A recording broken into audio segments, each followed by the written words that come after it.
ꯁꯥꯗꯤ ꯐꯖꯕꯅ ꯁꯥꯟꯅꯟꯗꯤꯁꯦ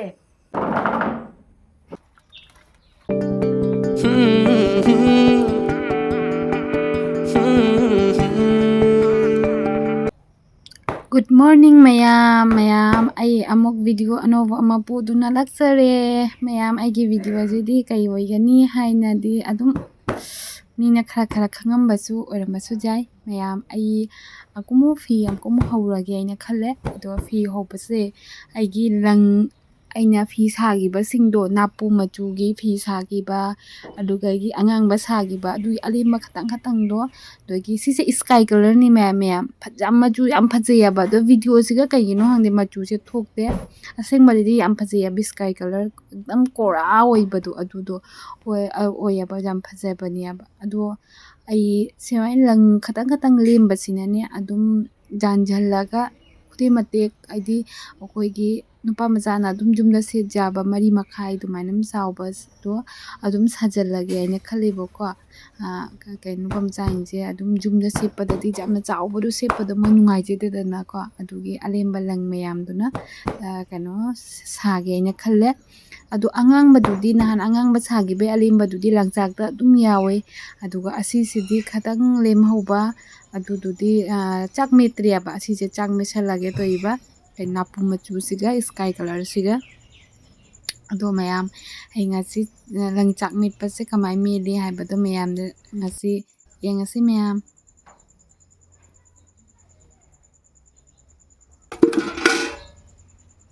mayam langsene tongan na tingba mathau tayaba kaigino haidi langda machu yam kokpasu yawi aduga machu se amaga mix tawradi hayeng langdo phajadidana ko mayam adugi ado akhoi sumang sisu choli phajana kangri aduga kaino tawiyaba koi ising hanthabagi hanthabata ngari bayina dum kaino hingol gase dum jungle type khara oire abako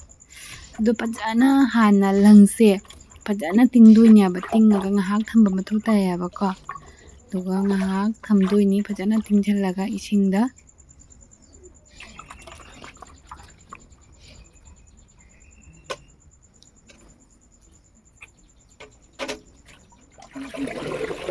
aduga minit 15 minit 15 dumai matungda ko hujiki kaino se surani abako si chak se puthore aina chak se puthoraga chak se phajana tokhaiba mathau tayabako adu chalani sidi ko tujam chanang thokte ko jumgi chengduna chanang thokpa heli chalani se khara koi ration chengse khatang chanang di thokpa wale aba akoi jumgi chengduna nappa heli adugi phajana chakse tokhaiba mathau tayabako ado mayam ai hujik chak metpa hawre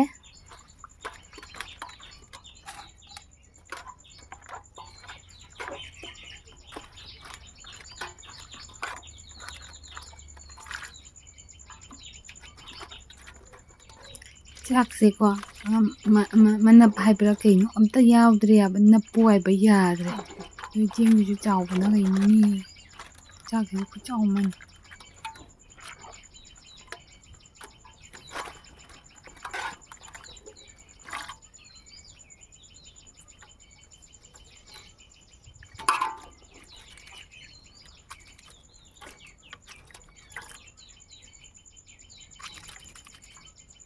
aduga mayam mai machu se khara koiyabako sumai machu kokpasidi adum lang suba kuding koiyaba si koi haina hayeng phi duga kokani haiba leite abako mamamdi phajana machu thokpa leijamna kokpa le adududi hayeng phi saraga su yam kokpa leyaba dumainamdi oidare napu machu ilangse somda balting sina sky color lei sky color sisu chak met toini mayam asungmani aba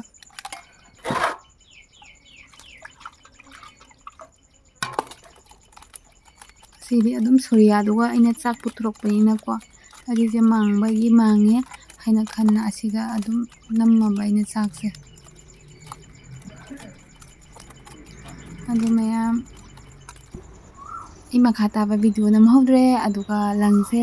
ꯐꯧꯈꯔꯦꯕꯀꯣ ꯐꯧꯕ ꯀꯨꯏꯔꯦ ꯑꯗꯨꯒ ꯁꯤ ꯃꯊꯛ ꯃꯈꯥ ꯑꯣꯟꯊꯣꯛꯄ ꯃꯊꯧ ꯇꯥꯏꯌꯦꯕ ꯀꯩꯒꯤꯅꯣ ꯍꯥꯏꯗꯤ ꯑꯩꯈꯣꯏꯅ ꯐꯤ ꯐꯧꯔꯀꯥꯟꯗꯁꯨ ꯃꯊꯛ ꯃꯈꯥ ꯑꯣꯟꯗꯣꯏꯗꯅ ꯑꯗꯨ ꯁꯨꯃꯥꯏꯅ ꯐꯖꯅ ꯑꯣꯟꯊꯣꯛꯄ ꯃꯊꯧ ꯇꯥꯏ ꯅꯠꯇ꯭ꯔꯗꯤ ꯃꯔꯛꯇ ꯑꯩꯈꯣꯏꯒꯤ ꯎꯀꯨꯟꯊꯥꯡ ꯋꯥ ꯑꯗꯒꯤ ꯀꯩ ꯍꯥꯏ ꯖꯣꯡꯒꯝꯁꯤꯗ ꯁꯨꯝ ꯁꯥꯏꯠꯇ ꯂꯩꯕ ꯁꯤꯡꯗꯣ ꯐꯖꯅ ꯀꯪꯕ ꯉꯝꯗꯦꯕꯀꯣ ꯑꯗꯨꯅ ꯐꯖꯅ ꯁꯨꯃꯥꯏꯅ ꯑꯣꯟꯊꯣꯛꯑꯒ ꯐꯧꯕ ꯃꯊꯧ ꯇꯥꯏꯌꯦꯕ ꯑꯗꯨꯒ ꯈꯔ ꯁꯟꯗꯣꯛꯄꯤꯔꯦ ꯑꯩꯈꯣꯏ ꯃꯥꯅꯁꯨ ꯍꯔꯥꯎꯔꯩ ꯍꯧꯖꯤꯛ ꯁꯟꯗꯣꯛꯑꯣ ꯍꯥꯏꯅ ꯑꯩꯅ ꯁꯟꯗꯣꯛꯑꯦ ꯍꯥꯏꯅ ꯍꯥꯏꯔꯦ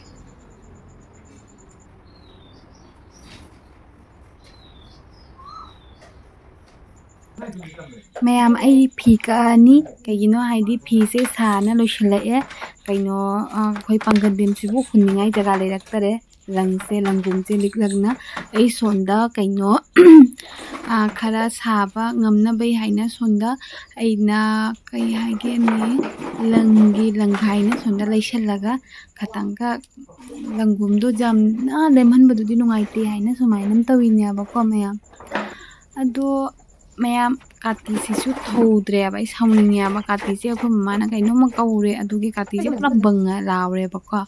ꯑꯗꯣ ꯃꯌꯥꯝ ꯑꯩꯒꯤ ꯁꯤꯒꯤ ꯚꯤꯗꯤꯑꯣꯁꯦꯀꯣ ꯏꯁꯤꯡ ꯆꯥꯎꯕ ꯀꯥꯟꯗ ꯀꯛꯈꯤꯕ ꯐꯤꯅꯦꯕꯀꯣ ꯑꯗꯨꯒ ꯑꯩꯅ ꯑꯞꯂꯣꯗ ꯇꯧꯕ ꯉꯝꯍꯧꯗ꯭ꯔꯦ ꯑꯗꯨꯒ ꯚꯤꯗꯤꯑꯣꯁꯤꯁꯨ ꯐꯖꯅ ꯁꯦꯝꯍꯧꯗ꯭ꯔꯦꯕ ꯃꯣꯕꯥꯏꯜ ꯕꯦꯇ꯭ꯔꯤꯒꯤ ꯄ꯭ꯔꯣꯕ꯭ꯂꯦꯝ ꯈꯔꯅ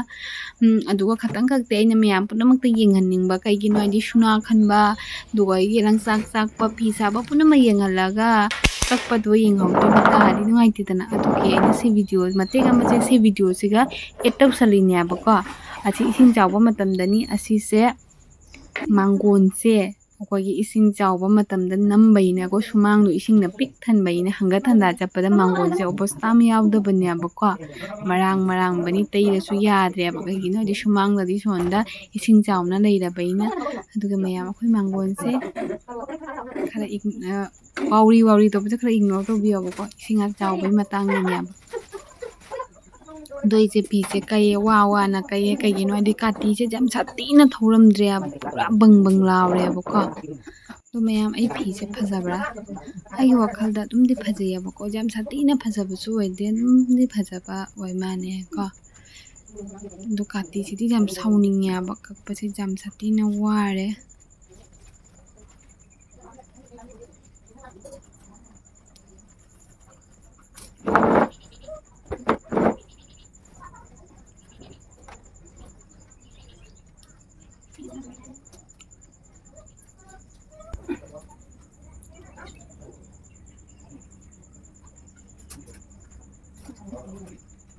ꯀꯥꯇꯤ ꯊꯧꯗ꯭ꯔꯒꯅꯦ ꯀꯣꯛꯀ ꯁꯥꯔꯛꯑꯦ ꯍꯥꯏꯁꯤꯅꯦꯕꯣ ꯀꯩꯒꯤꯅꯣ ꯍꯥꯏꯗꯤꯀꯣ ꯀꯛꯄꯗ ꯖꯔ ꯀꯛꯄꯗ ꯆꯠꯈ꯭ꯔꯗꯤ ꯋꯥꯈꯟꯗꯣ ꯅꯨꯡꯉꯥꯏꯗꯅ ꯍꯥꯏꯗꯤ ꯍꯟꯖꯟ ꯀꯛꯑꯀꯥꯟꯗꯀꯣ ꯈꯇꯪ ꯀꯩ ꯀꯛꯎꯔꯅꯣ ꯈꯪꯗꯦꯕꯣ ꯑꯣꯟꯊꯣꯛꯅ ꯅꯨꯡꯉꯥꯏꯈꯤꯗ꯭ꯔꯦ ꯀꯛꯄ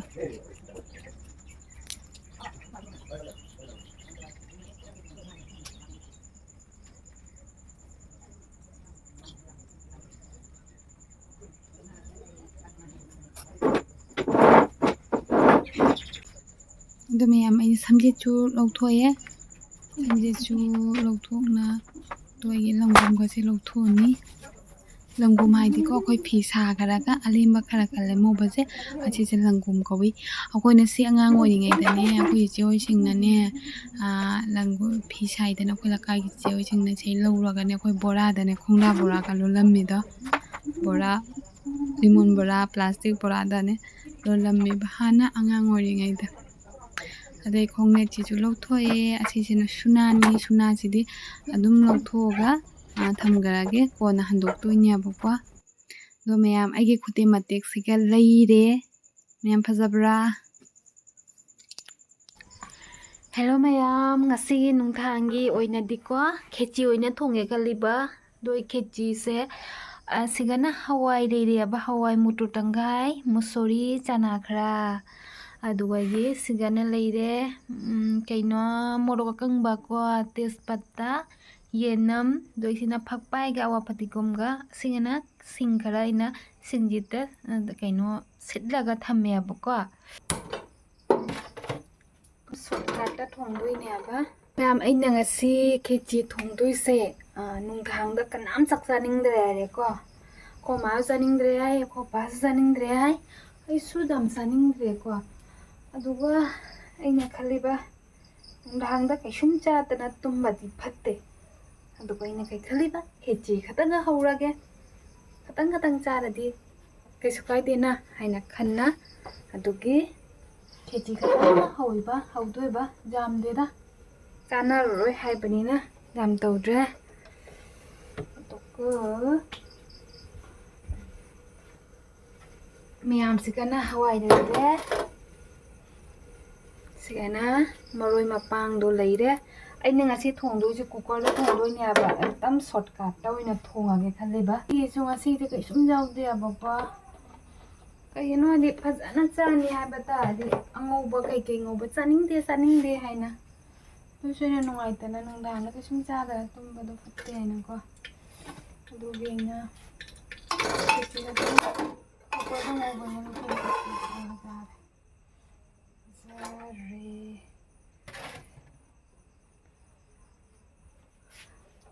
ꯊꯥꯎꯁꯦ ꯈꯤꯇꯪ ꯍꯥꯞꯀꯦ ꯈꯤꯇꯪ ꯅꯝꯇꯛ ꯇꯧꯒꯦ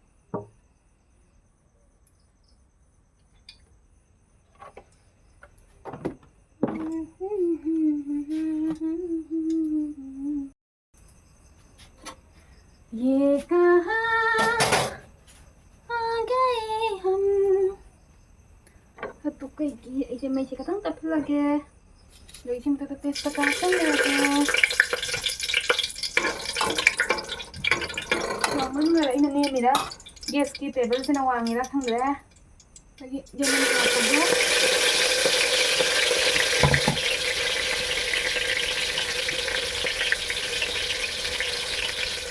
पाँच मिनट का बना पाँच मिनट का भी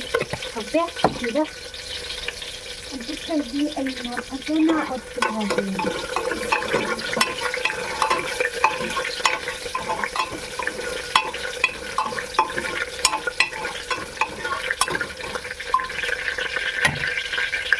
ꯑꯗꯨꯒ ꯃꯌꯥꯝ ꯑꯩꯅ ꯉꯁꯥꯏ ꯍꯋꯥꯏꯗ ꯁꯦꯝꯕꯁꯦ ꯐꯖꯅ ꯃꯤꯛꯁ ꯇꯧꯔꯦ ꯐꯖꯅ ꯃꯤꯛꯁ ꯇꯧꯔꯕꯅꯤꯅ ꯍꯧꯖꯤꯛ ꯑꯩ ꯍꯥꯞꯆꯜꯂꯒꯦ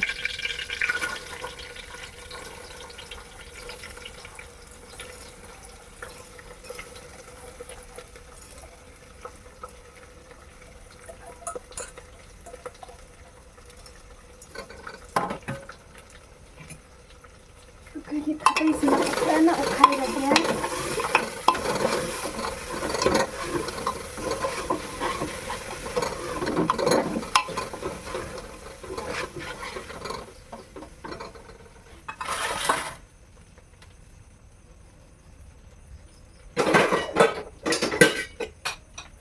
ngatan kupkir ko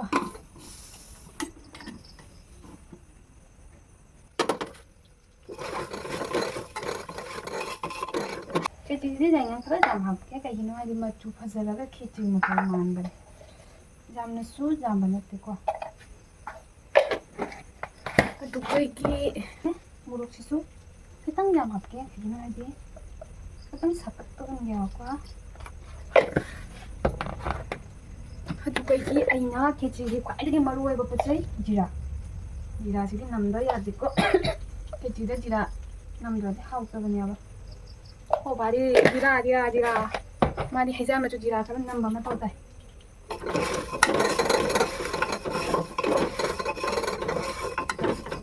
Kan okai deh. Okai ya kan, ingatan gak kupikir. Maroi mapang juga singa apa tu uhalau video tu lohau deh. Kagina phone lang na ko. ꯑꯗꯨꯒ ꯁꯤꯒ ꯑꯩꯅ ꯍꯥꯞꯄꯦ ꯊꯨꯝ ꯍꯥꯞꯄꯦ ꯏꯁꯤꯡꯁꯨ ꯍꯥꯞꯈ꯭ꯔꯕꯅꯦ ꯑꯁꯤꯁꯨ ꯚꯤꯗꯤꯑꯣ ꯂꯧꯍꯧꯗ꯭ꯔꯦ ꯀꯩꯒꯤꯅꯣ ꯍꯥꯏꯗꯤ ꯐꯣꯟ ꯂꯥꯛꯅ ꯀꯁꯥꯔ ꯅꯟꯗꯤꯁꯦ ꯃꯤꯅ ꯚꯤꯗꯤꯑꯣ ꯁꯦꯝꯃꯗꯤ ꯌꯥꯝꯅ ꯗꯤꯁꯇꯔꯕ ꯇꯧꯋꯦ ꯐꯣꯟ ꯌꯥꯝ ꯇꯧꯁꯜꯂꯩꯌꯦꯕ ꯀꯁꯥꯔ ꯅꯟꯗꯤ 이베마 video ꯂꯧꯍꯧꯗ꯭ꯔꯦ Boleh. Apa mayam? Sise. Mana? Boleh deh. Jadi cooker se tambah ngajo banya ba. Doi loi deh. Ingat ada kajian. Sama ke matung dah mau kum yang ngasih mayam.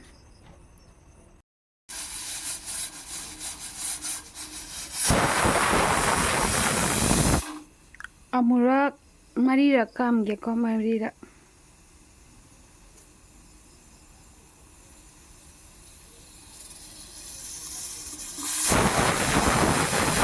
ꯑꯩ ꯂꯪ ꯂꯩꯔꯦꯕ ꯁꯤ ꯂꯪꯁꯦ 1,000ꯅꯦꯕ. ꯁꯤꯒꯅ ꯂꯩꯔꯦ ꯑꯉꯧꯕꯒꯤ. ꯁꯤꯅ ꯑꯉꯧꯕꯒꯤ ꯇꯥꯕꯨꯟ ꯃꯔꯤ ꯀꯣ. ꯁꯤ ꯇꯥꯕꯨꯟ ꯃꯔꯤ ꯑꯉꯧꯕꯒꯤ. ꯃꯌꯥꯝ ꯊꯥꯡꯖꯤ ꯃꯄꯥꯟꯁꯦ ꯐꯖꯗ꯭ꯔꯥ? ꯊꯥꯡꯖꯤ ꯃꯄꯥꯟꯁꯦ ꯐꯖꯕꯅ ꯀꯩꯅꯣ, ꯎꯕꯗ ꯍꯧꯖꯤꯛꯄꯨ ꯁꯥꯅꯤꯡꯉꯦ ꯑꯩ ꯐꯤꯒ. ꯁꯤ ꯃꯆꯨꯁꯦ ꯁꯥꯅꯤꯡꯕꯅ ꯂꯣꯏꯔꯦ. ꯐꯖꯃꯟꯒꯤꯅ. ꯑꯁꯤꯁꯤꯅ ꯇꯥꯕꯨꯟ 3ꯅꯦꯕ. ꯁꯤꯁꯤꯅ ꯇꯥꯕꯨꯟ 3. ꯑꯗꯨꯒ ꯁꯤꯁꯤꯅ ꯇꯥꯕꯨꯟ 1. 1,000 ꯂꯪꯅꯤꯁꯦ. ꯀꯌꯥꯝ ꯈꯇꯪꯈꯛ ꯂꯪꯅꯦ ꯍꯥꯏꯅ 1,000 ꯂꯪꯅꯤꯁꯦ ꯃꯌꯥꯝ. ꯑꯗꯣ ꯑꯩꯅꯅꯦ ꯁꯤ ꯑꯉꯧꯕꯁꯦ ꯑꯩꯅꯅꯦ ꯑꯩꯈꯣꯏ ꯄꯥꯒꯤ ꯐꯩꯖꯣꯝꯒ ꯀꯊꯥ ꯀꯣꯕꯔꯒ ꯁꯥꯒꯦ ꯇꯧꯏꯅꯦꯕ. ꯑꯉꯧꯕꯁꯦ ꯐꯩꯖꯣꯝꯒ ꯀꯊꯥ ꯀꯣꯕꯔꯒ ꯁꯥꯔꯅꯤ. ꯑꯗꯨꯒꯤ ꯁꯤꯁꯤꯅ ꯀꯔꯤ ꯁꯥꯗꯣꯏꯅꯣ ꯈꯪꯗꯦ. ꯑꯗꯨꯁꯨ ꯑꯩꯅꯦ ꯁꯤ ꯊꯥꯡꯖꯤ ꯃꯄꯥꯟꯁꯦ ꯎꯕꯗ ꯑꯩ ꯁꯥꯅꯤꯡꯕꯅ ꯂꯣꯏꯔꯦ ꯃꯌꯥꯝ. ꯃꯆꯨꯁꯦ ꯈꯨꯐꯖ ꯑꯃ ꯑꯣꯏꯌꯦꯕ. ꯑꯉꯧꯕꯁꯤꯒ ꯁꯥꯔꯗꯤ ꯐꯖꯕꯅ ꯂꯣꯏꯔꯅꯤ ꯃꯌꯥꯝ. ꯑꯁꯤꯅꯦ 1,000 ꯂꯪꯅꯤꯁꯦ ꯃꯌꯥꯝ.